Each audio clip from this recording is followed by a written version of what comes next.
गिरधारी शंखनाद। आज की खास खबरें इस प्रकार हैं।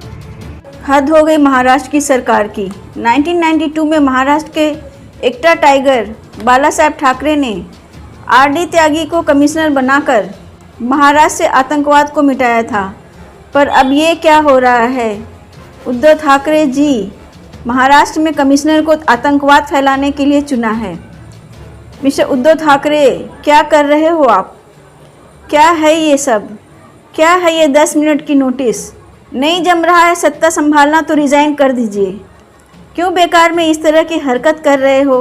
पूरी दुनिया, सिर्फ भारत ही नहीं, देख रही है। ये बात समझ में नहीं आती, ये आप पर्सनल ग्रजेस क्यों निकाल रहे हो? सुप्रीम कोर्ट की अवहेलना कर रहे हो। चीफ मिनिस्टर इसलिए बनना चाह रहे थे। किसी जर्नलिस्ट को 10 मिनट का नोटिस देकर आपने क्या सोचा कि जनता को कुछ समझ में नहीं आएगा? लोग समझ रहे हैं कि आप विधान भवन का अपमान कर रहे हो। पूरे देश से अपने गलत कार्यक्रम के लिए माफ़ी मांगिए। गलत बात है, जिस इंडस्ट्री में आपको कोई काम सीखा ही नहीं, काम कैसे करना होता है, कोई एक्सपीरियंस ही नहीं, ज़बरदस्ती हथिया लिया चीफ मिनिस्टर की कुर्सी और अब कुछ भी कर रहे हो। पालघर में हुई संतों की लिंचिंग पर क्या किया आपने? हिंदू हृदय सम्राट बाला साहेब के वंशज, जवाब दीजिए। क्यों सुशांत मर्डर केस को दबाया जा रहा है? क्यों सच को सामने नहीं आने देना चाहते? आप जिस सीट पर बैठे हो, उस सीट पर बैठे इंसान की जिम्मेदारी है कि स्टेट की रक्षा करे। यहाँ पर रहने वाले हर व्यक्ति की सुरक्षा आप पर है। पालघर में जो हत्या हुई, उस बारे में आपकी ओर से कोई एक्शन नहीं अभी तक। सुशांत सिंह के बारे में अभी तक कोई एक्शन नहीं आपकी ओर से। आप विशेषाधिकार की बात करते हो। क्या वो विशेषाधिकार था कि एनडीए के नाम पर वोट लेकर एनसीपी और कांग्रेस से हाथ मिलाकर किसी तरह से सीएम बन गए? सच बोलने वालों की जबान बंद करोगे? क्या यही सब करने के लिए सत्ता में बने रहना चाहते हो? हम तो पूछेंगे और पूछेगा सारा भारत। फारूक अब्दुल्ला की बेशर्मी, राधोराम कौल के वंशज फारूक अब्दुल्ला, देशद्रोही फारूक अब्दुल्ला, अब चीन के साथ वफादारी इनकी सोच। 370 रीइंस्टेट करने के लिए चीन को invitation.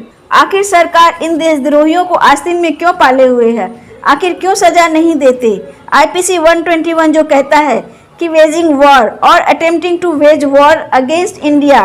IPC 124 non bailable offence है। सेडिशन की बात करता है। क्यों इनकी शय है? क्योंकि इन्हें पता है कि इनका कोई कुछ नहीं बिगाड़ेगा। सरकार की निष्क्रियता से, ये वजह से ऐसे देशद्रोहियों की हिम्मत बढ़ती है।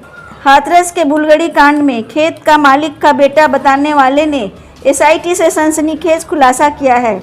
उसने दावा किया है कि जब उसने युवती की चीख पुकार सुनी तो मौके पर आ गया।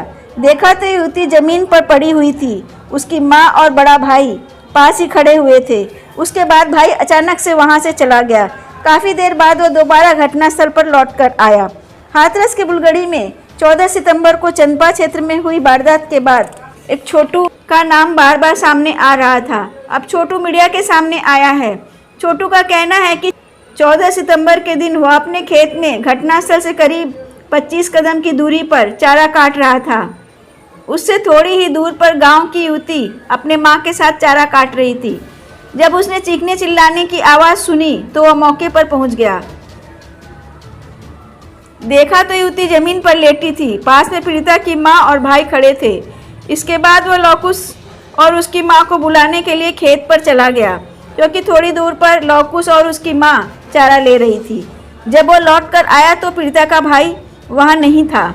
घायल युवती की मां ने कहा कि घर जाकर उसके बेटे को बुला लाए। वह उसके भाई को बुलाने उसके घर जा रहा था।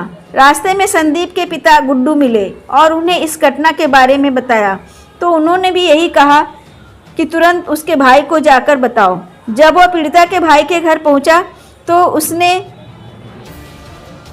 जवाब दिया कि जब 4-6 लोग पहुंच जाएंगे तब वह जाएगा। एसआईटी को दिए छोटू ने बयान। छोटू की माने तो उसने एसआईटी को पूरे घटनाक्रम के बारे में बताया। सीबीआई को आरोपियों के घर से संदिग्ध सामान मिले हैं।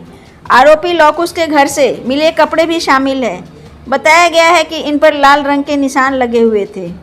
परिवार इन्हें पेंट के निशान बता रहे हैं। बाद में लौकुश के भाई ने बताया कि उसका एक भाई पेंटर है, उसी के कपड़े पर पेंट लगा हुआ था।